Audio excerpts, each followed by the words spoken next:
সকাল বন্ধুরা, নতুন একটা ব্লগ নিয়ে আপনাদের সামনে আবার চলে এলাম।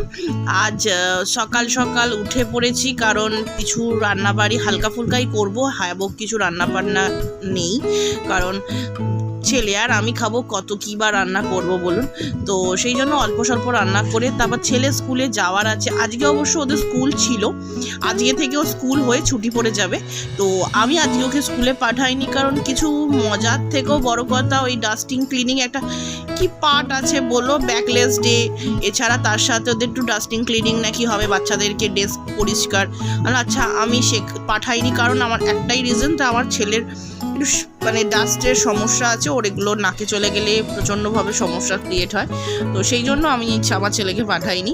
তো আমি ওর স্কুলে কিছু বই খাতা রয়ে গেছে, মানে 2-3টে নোটবুক, সেই যাব আনতে স্কুলে। যখন যাব তো আপনাদেরকেও নিয়ে যাব।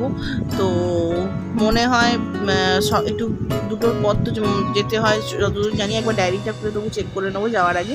তো 2:30-এর মধ্যে যাবো, গিয়ে ওর খাতা যা বাকি আছে, একটা বলছে বা দুটো আছে, যা আছে দেখিয়ে নেবো একবার গিয়ে। ওদের ম্যাডামটা খুবই ভালো। তো চলুন দেখতে থাকি। এখন বাবু ঘুমোচ্ছে, এখনও ঘুম থেকে মহারাজ উঠিনি। ওনার মোটামুটি গ্রীষ্মকালের মানে সামার ভ্যাকেশনের যে ছুটি ফুল নিতে শুরু করে দিয়েছে। সামার ভ্যাকেশনে একদম মস্তিতে এখন শুয়ে আছে। তো চলুন, যখন আমরা যাব এখন একটু গরম চা বানাই বা গ্রিন টি করি, আপনাদের সাথে পরে কথা বলছি। চলুন। গরুর আজকে শেষ দিন স্কুল, ও সব আজকে ক্লাস ছিল। কি দেখাবো?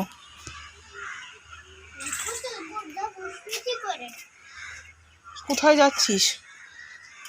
ওদিকে এখন ছাড়তে গেছে আনিকা ম্যাম ওর, তো সেই জন্য আমরা এখন দাঁড়িয়ে আছি একটুখানি। ওরা আজকে স্কুলের ছিল ব্যাগলেস ডে ছিল, স্কুলের একটু টেবিল জানি না ওদের স্কুলের পাঠ বলে, আমি পাঠাইনি ওই জন্য। হ্যান্ড গ্লাভস, ওই বেঞ্চটাকে ক্লিন করা, এইসব নানা রকম কিছু করায়। তো ওদের সেই জন্য আমি আমার ছেলেকে পাঠাইনি। তার একটাই কারণ, ওর একটু সমস্যা আছে, এইসব থেকে ওর শরীর খারাপ হতে পারে, আর ছুটি যাওয়ার একটা প্ল্যানিংও আছে। তো সেই জন্য আর আমি পাঠাইনি। শরীরটা যদি খারাপ হয়ে যায় তখন মুশকিলে পড়বো। বাঁদরের আমি তো কোনো সময়তেই থামে নাই, দেখুন কোনোদিনই থামবে না। ওর ম্যাম এখন আদার্স বাচ্চাদের সব ছাড়তে গেছে, সেই জন্য আমি একটু হোল্ড করছি সময়টাকে। চ এবার হয়ে গেছে মনে হয় তোর ম্যামের। চ আয়। কি রোদ্দুর, বাপ রে, ঠাক করছে রোদ্দুর। সাইডে চলে এসো।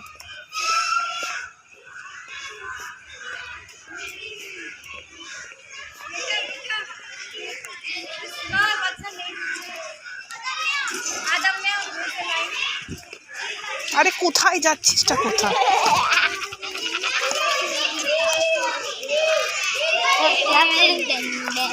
সাইডে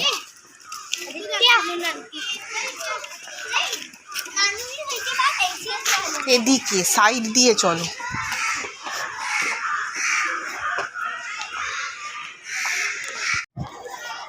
মোটামুটি আধা কালো হয়ে যাবে। তুই তোর আনিকা ম্যামকে চিনিস তো বাবু? আমিও চিনি অবশ্য।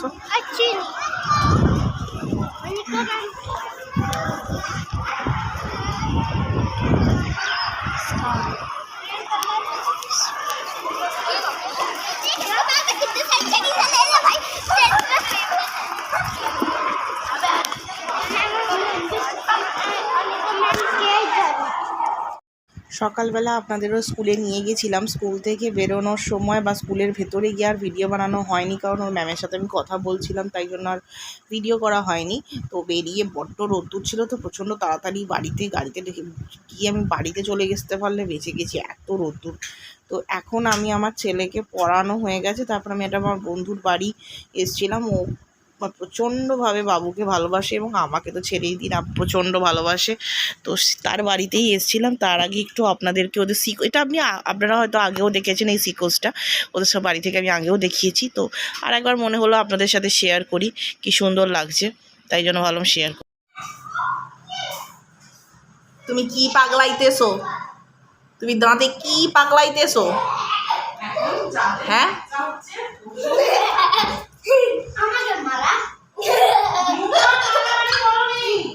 তো বাবা কিরম খাচ্ছে গুলুটা? এই গুলু, তুই তুই তো দুলোকে ভাবে দুধ খাচ্ছে, তুই তো দুধ খাচ্ছিস না, তুই তো লস্যি খাচ্ছিস। ই বাবা, কিরম লস্যি খাচ্ছে গো, চামচে করে করে চুকুত চুকুত খাচ্ছে। এর ফিটিং বদলে খেতে যায় না, না বড় ঠাকুর দাদা, ওই জন্য খাইতে যায় না। এটা পড়লো, ও লেট হচ্ছে বলে, মা লেট করছে বলে চামচাটা কিনে হচ্ছে। এখন বাইজুস নিয়ে খেলছে,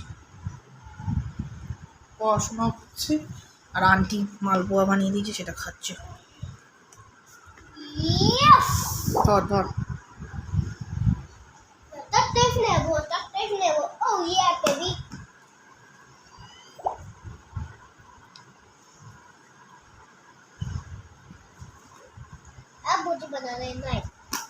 এই বাইজুসে মোটামুটি করোনাকালে মোটামুটি সবাই ভর্তি করিয়েছিল, যে বাচ্চাকে বাড়িতে বসিয়ে বসিয়ে যাতে ও তার ডেভেলপমেন্টের জন্যই সবাই তার ছেলে মেয়ের ভালো হওয়ার জন্য, বা যাতে ছেলে মেয়ে ভালোভাবে সেটা শেখে। দেখেছেন কিরকম বদমাস পা দিয়ে দেখছে সেন্সারের নিচে কিনা ওর পাটা, কিরকম গাধা ভাবুন। তো মোটামুটি আমার ছেলেও ভর্তি হয়েছিল, সবাই প্রায় ভর্তি হয়েছিল, আবার একটা ব্যাগও দেয়। তো ওর যেটা দিয়েছে, যেটা আমার বন্ধুর ওই বাড়িতে করছে, সে ওর ছেলে করছিল, ও করছিল, দুজনে মিলে করছিল। খানিকক্ষণ করা হয়ে যাওয়ার পর ও তো চলে গেছে খেলতে। তো গনাইকে ওর মা বললো, তুই বরঞ্চ চুপচাপ বসে বসে ঘটনা, তো আমাদের দুই বন্ধুকে গল্প করতে দিবি না, কিছু করতে দিবি না। আবার ছোট্টটাও তো আছে, ছোটটার সাথে আমি একটু খেলা করছিলাম। তো ওর মা সেদিনকে কত কিছু যে বানিয়েছে কি বলবো, বাপরে। আমি একবার কবে ওকে বলেছিলাম মালপোয়া, আমিই বলেছিলাম ওকে, মালপোয়াটা তুই খুব ভালো বানাস, তো তোমাকে আমি মালপোয়া বানাই খাওয়াবই। তো সেই ওর বাড়িতে গেছিলাম, বসে বসে সেটাই বানাচ্ছিল। তো আমি ওকে, ওর ছোটোটাকে বক্সে খেলা করছিলাম, আর আমার ছেলে কিছু তো করতে হবে না, তো লাফালাফি ঝাঁপাঝাঁপি এইসবই করবে। ওই যে দেখুন, আবার দিয়ে গেল এক গাদা। আমি বলছি আমি এত আর খাবো না। ও খুব আতিথেয়তার থেকেও বড় কথা তো প্রচণ্ডই করে, এবং প্রচণ্ড একটা সুইট মেয়ে, প্রচণ্ড। আমার প্রত্যেকটা বন্ধুই খুব ভালো। ওর বাড়িতে আমি গেছিলাম, আমার ছেলে একদিন স্কুল যায়নি, সেই খাতার পেপারটাই নিতে, মানে যেগুলো করে আসিনি সেইগুলো কি করাবার জন্য ছবি তুলে আনতে গেছিলাম। আর এত সুন্দর সূর্যটা সমুদ্রের জলে ডুবছে, আমি আসার আগে ভাবলাম এই দৃশ্যটা আপনাদের জন্য আমি তুলে আনাটা খুব প্রয়োজন। এত সুন্দর দৃশ্য দেখলে যেন মনটা ভরে যায় একদম। দেখুন এত সুন্দর লাগে না? যারা সি কোস্টের ধারে থাকে তারা ডেলি দেখে, তো মানে আমরা রোজ দেখি, তাই জন্য আমাদের এইটার আমরা মর্যাদা দিতে পারি না, আপনারা হয়তো দিতে পারবেন। এই যে আপনাদের দেখালাম যে আমি একটা বন্ধুর বাড়ি গেছিলাম, আমার এই বন্ধুর কথা আপনারা হামেশাই শোনেন। তো ওর বাড়িতে গেছিলাম, তো এই যে আমি ওকে একবার বলেছিলাম, তোর মালপোয়াটা অসাধারণ খেতে, মিষ্টি মিষ্টি, হালকা মিষ্টি মিষ্টি, হেভি খেতে। তো ও ভাবুন, আমাকে ডেকে জোর করে বাড়িতে নিয়ে গিয়ে বসিয়ে মালপোয়া বানিয়েছে। এটা ও বানিয়েছিল সরু চাকলি, আমি বার করতে গিয়ে ভেঙে ফেলেছি, এটা আমার দোষ। ওর নয়, খুব সুন্দর লম্বা লম্বা কি সুন্দর বানিয়েছিল, আমি বার করতে গিয়ে ভেঙে ফেলেছি। আর আমাদের বেঙ্গলের ও নিয়ে এসছে, বেঙ্গল থেকে গায়ের এটাকে কে কী নামে বলে বলতে পারবো না, আপনাদের ওখানে কি ভাষায় বলে বা এটাকে কি বলে। এটা হচ্ছে ওই গায়ের, এখন তো এগুলো হার্বাল, মানে এরকম গোল গোল গোল গোল করে কেটে এরকম একটা দড়ি লাগিয়ে বিক্রি করে, আমি মুম্বাইতে প্রচুর মলেতে দেখেছি। এইটাকে ওরা হার্বাল স্ক্রাবার বলে, বাট এটাকে স্ক্রাবার বলতে পারেন, বেঙ্গলের দেশি স্ক্রাবার দেশি স্ক্রাবার অ্যাকচুয়ালি। এটাকে আমরা বেঙ্গলের লোকেরা কি করে, মাঝখান থেকে কাটে, এর বীজগুলো ফেলে দেয় আর ঘষে। কি দেখুন আওয়াজ হচ্ছে, এটা খুঁজে পাওয়া খুব চাপের ব্যাপার, খুব ভালো একটা জিনিস। আর ও একটা পেন্সিলের বাস্ক গোটা বাবুকে দিয়েছে, আর এই সব ও দিয়েছে। ভাবুন, ওর দেওয়া এইসব সামান আমি প্রত্যেকবার যাই ওর বাড়ি থেকে নিয়ে আসি, আমার খুব খারাপ লাগে আমি কিছু দিই না।